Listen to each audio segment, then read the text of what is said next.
Also ein Vorfall war zum Beispiel, dass ich nach dem Seminar noch mit anderen Kommilitoninnen und auch dem Dozenten zusammengesessen bin und mich dann meine Partnerin abholen wollte und in dem Moment eben ja, uns alle angestarrt haben, weil wir eben lesbisches Paar sind und ja, das war dann so ein Zusammentreffen von Sexismus und Lesbophobie, Homophobie und Rassismus gegenüber meiner Freundin im universitären Rahmen, was ich wirklich so nicht erwartet habe und wie mir klar geworden ist, wie normalisiert das ist und wie eben auch ja, die Uni auch nicht daran interessiert ist, irgendwie uns einen sicheren Raum zu geben und uns, ja, dass wir eben lernen können an der Uni, ohne solche Diskriminierungen zu erfahren.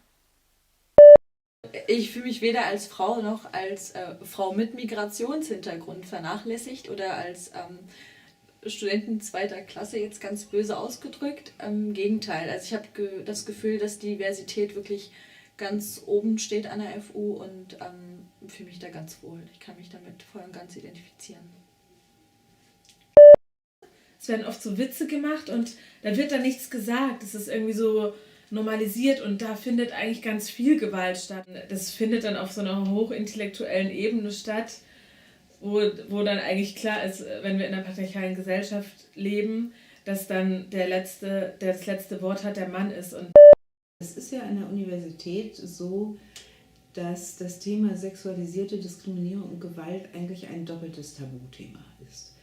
Es ist ein Tabuthema, weil es so ist, dass natürlich es in unserer Gesellschaft sowieso ein Tabuthema ist. Und es ist ein Tabuthema, weil man sich nicht vorstellen kann, dass so etwas in einer Universität passiert. Und was ist überhaupt sexualisierte Diskriminierung und Gewalt? Es geht bei sexualisierter Diskriminierung und Gewalt ja nicht um Sexualität, sondern um Macht. Und von daher sind asymmetrische Machtbeziehungen, wie sie es in der Universität natürlich gerade zwischen Lehrenden und Studierenden gibt, prädestiniert eigentlich dafür. Ja, natürlich auch bei Beschäftigten, die ja auch in Hierarchien sind, klar. Das sind Konstellationen sozusagen, die nicht das zwangsläufig hervorbringen, aber in denen es entsteht. Man weiß, dass es diese Fälle in Universitäten gibt, in Deutschland und in anderen Ländern natürlich auch. Y bueno, para mí la discriminación de género es ese momento en el que se le da un trato distinto a una persona por el hecho de ser de cierto género, por el hecho de ser mujer o por el hecho de ser una persona trans también puede ser. Y la violencia de género es el momento en que esa discriminación pasa a, por así decirlo, pasa a un umbral en el que se trata de agredir a la otra persona, en el que se trata de realmente hacerle daño, en gran parte físico. Also es gibt an der Freien Universität eine Richtlinie zum Umgang mit sexualisierter Diskriminierung und Gewalt. Und es gibt seit einem Jahr ungefähr auch eine Arbeitsgruppe, die sich damit beschäftigt. Das machen wir nicht nur aus dieser Arbeitsgruppe heraus, sondern in Zusammenarbeit mit der Pressestelle. Wir als zentrale Online-Redaktion, wir wollen gerne dazu beitragen, dass man also verschiedene Wege nutzen kann, intern wie extern, um Männer und Frauen gleichermaßen darauf aufmerksam zu machen, was kann ich tun, wie kann ich vielleicht eigenes Verhalten reflektieren, wie kann ich vielleicht, wenn ich beobachte, dass etwas passiert, was eventuell mir signalisiert, das ist nicht in Ordnung, wie kann ich mich verhalten, an wen kann ich mich wenden. Das soll so ein bisschen auf eine etwas breitere und größere Ebene gehoben werden, dass man also mehr informiert und diesen Beitrag wollen wir gerne leisten. Es soll sozusagen in die Uni getragen werden, dass es ein Thema ist, das eben alle betrifft. Nicht nur die betroffenen Frauen, sondern alle. Sea hombre o sea mujer, sea monito o sea pelinegro, sea moreno, todos podemos ser discriminados en ambientes universitarios. La discriminación no es solo contra las mujeres. En ambientes universitarios se da contra hombres, se da contra personas con VIH, se da contra personas en silla de ruedas. Estar en silla de ruedas crea cosas en el género.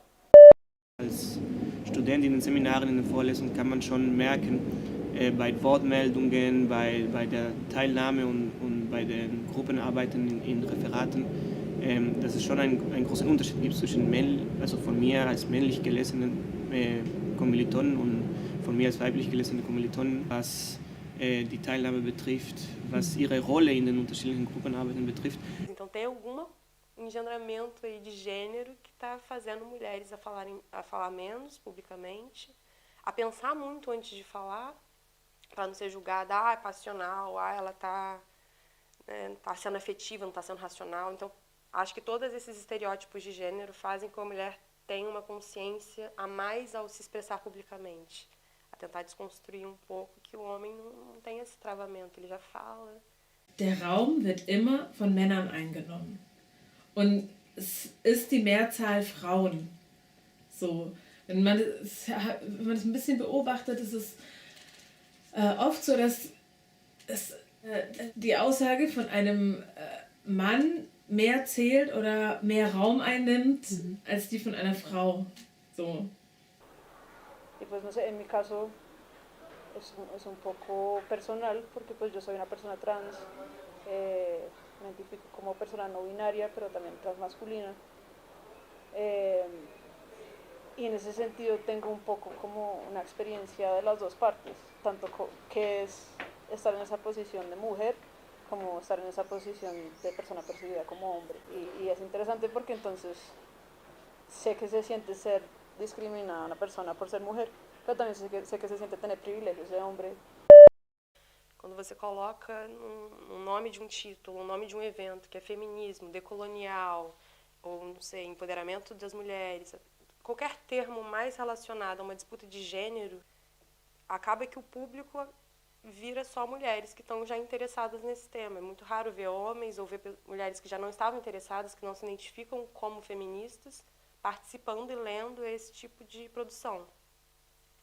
Então, a escolha do termo acaba sendo uma escolha estratégica e política. Será que eu coloco já feminismo, porque também a gente tem que saber que está tendo produção feminista da América Latina, mas aí eu estou restringindo o público que vai ler, ou eu coloco outro termo para ampliar o debate de quem vai ler e quem vai ser afetado pelo que eu estou escrevendo. Ainda não sei a resposta disso, mas é uma questão de a terminologia também tem que ser pensada, né? Bueno, en la clase tenemos la experiencia es parte de nuestros temas, la experiencia de que hay una sensación de estigma respecto al género y muchos estudiantes tienen un problema muy grande para decidirse elegir el perfil porque piensan que en su documento final va a aparecer que hacen género y lo consideran definitivamente como un punto de exclusión para el mercado laboral, ¿no? Creo que las puedo entender porque yo creo que dependiendo de la esfera o el área donde buscas trabajo, puede considerarse también el haber hecho el perfil de género como si fuera algo que se considera solo ideológico, ¿no? Y eso es muy grave, ¿no? Da gab es schon einige Fälle, dass irgendwie Frauen einfach Angst hatten, auch an die Uni zu kommen, weil ihnen aufgelauert wurde, weil sie getreten wurden, geschlagen wurden und so weiter. Siento que los países europeos también puede ser un cliché, un prejuicio, pero siento que sí están un poco más avanzados en cuanto a el manejo de este tipo de situaciones, sobre todo en la academia. Entonces, y por la parte cultural, porque siento que igual Colombia y en general América Latina sí mantiene todavía estándares de mucho machismo, que siento que en países europeos sí están un poco más, o en otros países, digamos, sí son un poco más bajos, o está mucho más controlado esta cuestión del machismo. O sea, siento que es una cosa también social, cultural, y pues desde la academia creo que aún más. Dass so ein Typ hier gewalttätig wurde an der Uni und dann setzen wir uns direkt mit dem Präsidium zum Beispiel in Verbindung, dass es dann gegebenenfalls eben auch Hausverbote gibt. Und also da hatten wir mitunter auch schon gute Zusammenarbeit. Die Hochschulleitung wird Fälle verfolgen in unterschiedlichster Graduierung. Es kann sein, dass es nur ein Gespräch gibt. Es kann sein, dass andere Maßnahmen notwendig werden. Wir haben zum Beispiel dann beschlossen, dass die Stipendienrichtlinien das auch als ein Element enthalten müssen. Jemand, der sich unangemessen verhält, besteht oder kommt in die Gefahr, seines Stipendiums verlustig zu werden. Also da muss man ganz klar sagen, da sind auch Positionierungen vorgenommen worden, die eben einfach darauf abzielen, zu sagen, Nein heißt Nein. So häufig ist es so, dass es am Ende Frauen die Kinder bekommen und dann aus der Uni aussteigen und ewig, also dann jahrelang zu Hause sind und sie so einen schweren Wiedereinstieg haben und es eben nicht so ist, dass irgendwie ganz selbstverständlich auch der Vater mit zu Hause bleibt. Ellos no se piensan que dentro de su proyecto académico alguna pueda quedar embarazada. Sí, pero puede pasar, a mí me pasó.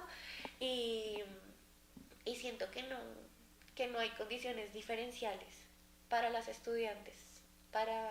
Y la carga académica es muy dura y sí debería haber un poco más de soluciones, o no solo para las gestantes, sino para las que son madres y quieren culminar su proyecto académico y se vuelve un tema de o eliges o pospones, pero como si tú no pudieras hacer varias cosas al tiempo con tu vida.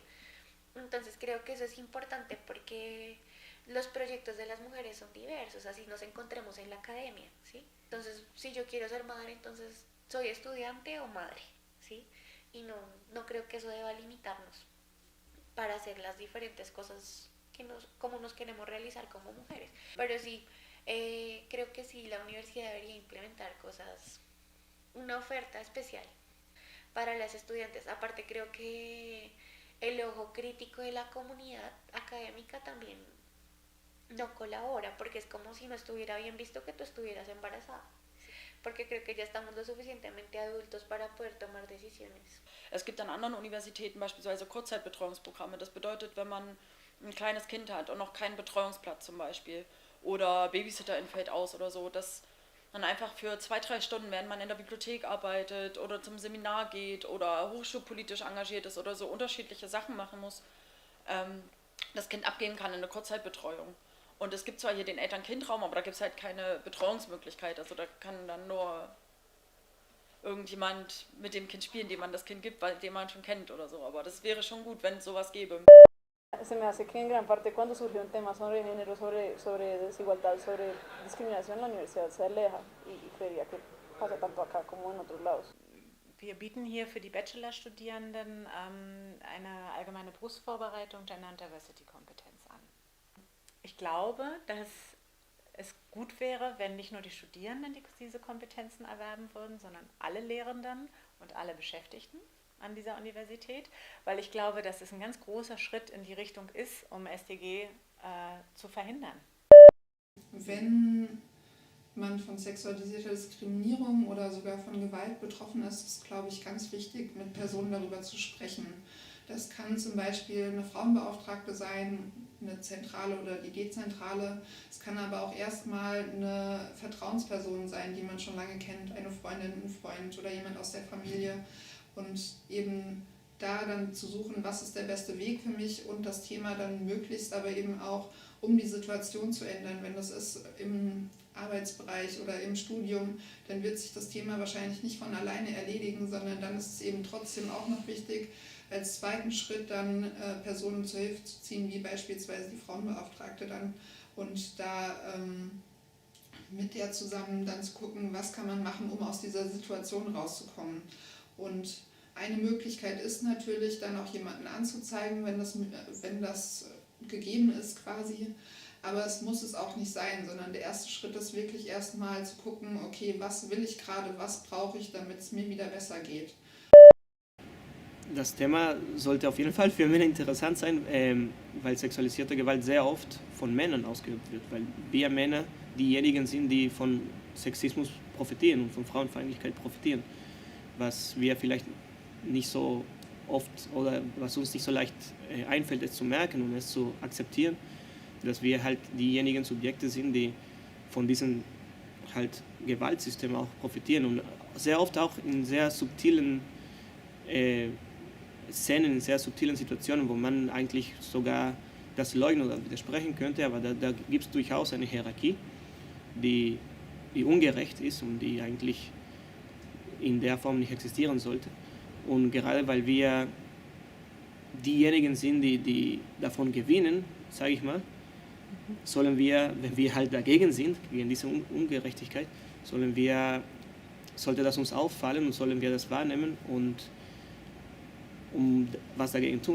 Colocar mulheres em mesas de congresso, colocar mulheres representantes no departamento, as mulheres começarem a estar participando desse lugar, não só como alunas, mas também como produtoras de saber. E aí, a partir disso, já tem uma mudança do que é lido, quais são os debates em sala de aula. A perspectiva sobre um saber muda. Então, eu acho que esse seria um primeiro passo.